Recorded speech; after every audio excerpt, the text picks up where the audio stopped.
I recently replayed Final Fantasy XII, and here's my 10 favourite things about 12. First thing that came to mind were the judges. So if you didn't know, in the world of Evilus we've got the Kingdom of Arcadia and its judges. They're supposed to enforce the Empire's law, but a lot of the judges are a bit twisted. If you ask me, they're more executioners than judges. I love the designs behind the head judges, the Judge Magisters.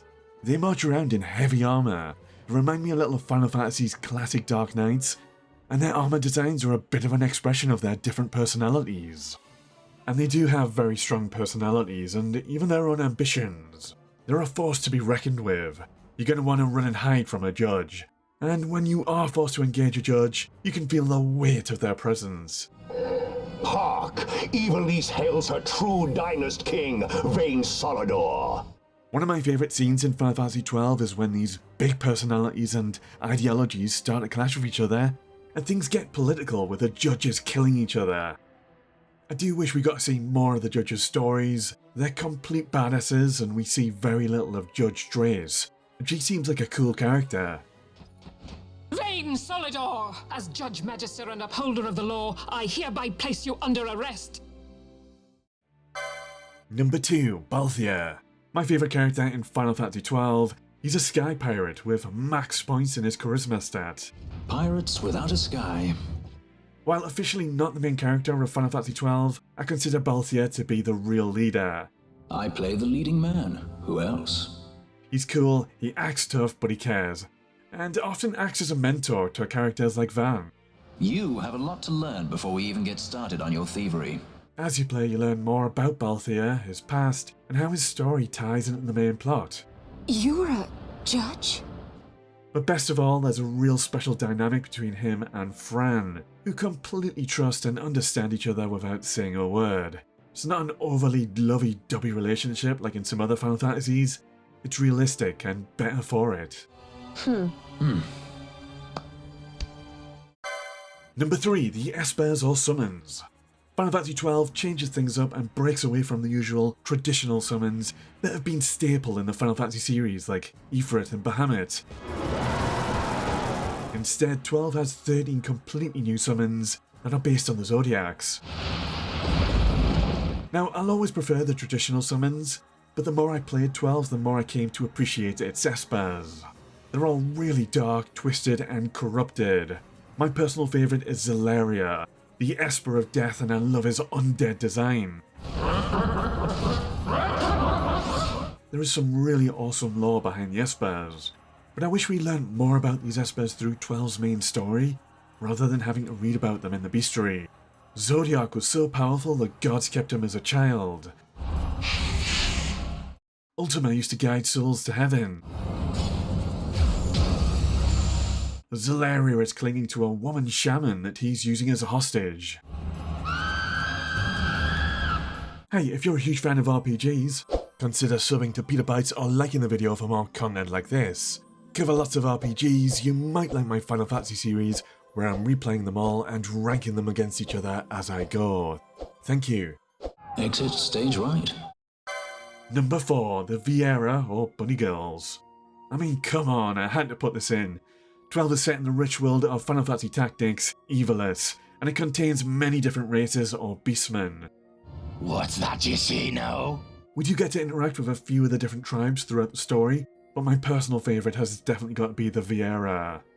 These bunny people live hidden away in the deep woods and follow their strict laws, which forbid contact with the outside world, but there are a few outcasts that have broken away to live with the humans.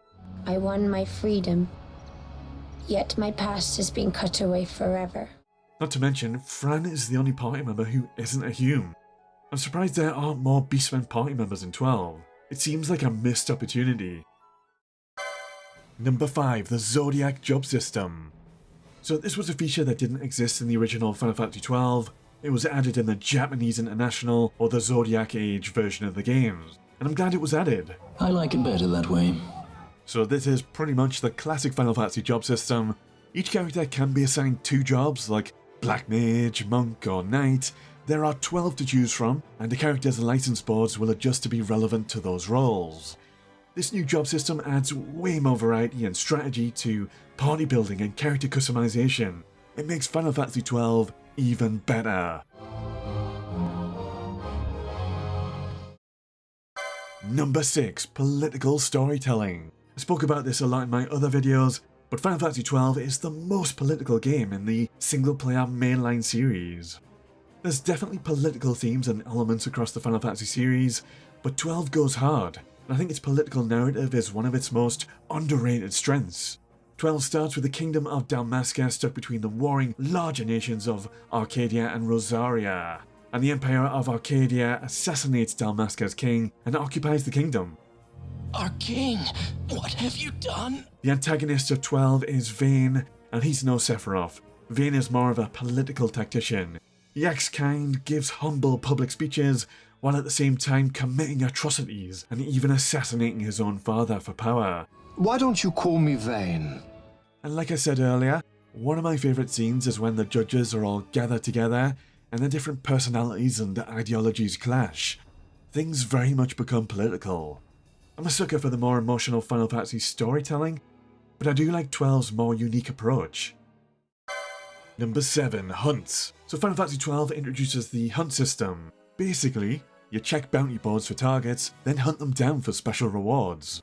Sounds simple, but I think the hunt system makes for way better side content than, say, generic side quests. Using the limited information you're given for each hunt, you'll often have to think for yourself on how to find them. Maybe they'll only appear in certain weather conditions, or once the area is clear of monsters. And there was one hunt where I had to wait around for 5 to 10 minutes for it to appear. There's quite a few endgame hunt bosses with unique rewards, and you'll often have to come up with different strategies and customize your gambits to beat them. The hunt system gets a thumbs up from me. Speaking of gambits, number 8, the Gambit System. This is a weird one. I can totally understand if someone doesn't like the Gambit System. It's effectively light pseudo-programming. You're customizing how your party members fight and utilize their abilities or items in combat through very simple programming statements. You're well informed. Just like programming, it's really satisfying seeing your ideas and code actually work.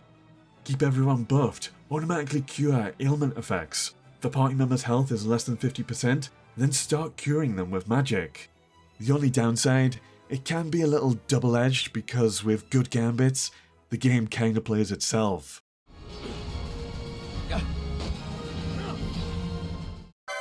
Number 9, Judge Gabranth. 12's judges are awesome, but Gabranth deserves his own spot. I am Judge Magister. My favourite judge kinda mirrors the actions of Darth Vader, yet there's a lot of Star Wars inspiration and influences in Final Fantasy XII. And Gabranth is basically Evilus's Darth Vader. He betrays his king and kingdom, becomes a big bad judge of the Empire, but he's torn between the loyalty to his new empire and his own guilt. And in a big moment of redemption, Gabranth turns on his emperor. It's so good. Even a stray has pride. Number 10, Final Fantasy XII is even better replayed. I never considered Final Fantasy XII to be a bad game, but when I came back to replay it, I definitely found new appreciations for it. The dark and twisted Espers with their awesome lore and backstories. The more mature and political storytelling. But they will find that Lord Larsa is no puppet. Realistic relationships and deep characters. You've let your eyes betray your heart.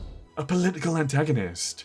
Arcadia's emperor is freely chosen by her people. The story is so in-depth, there's loads of little bits and foreshadowing that you don't pick up on first time through, but they make repeat playthroughs so much more satisfying. I definitely feel a lot more positive about Final Fantasy XII since I replayed it and got in depth with it for my Final Fantasy replay series. If you're on the fence or gave up on it, I highly recommend giving it another chance. Alright, that's all 10, have a good one.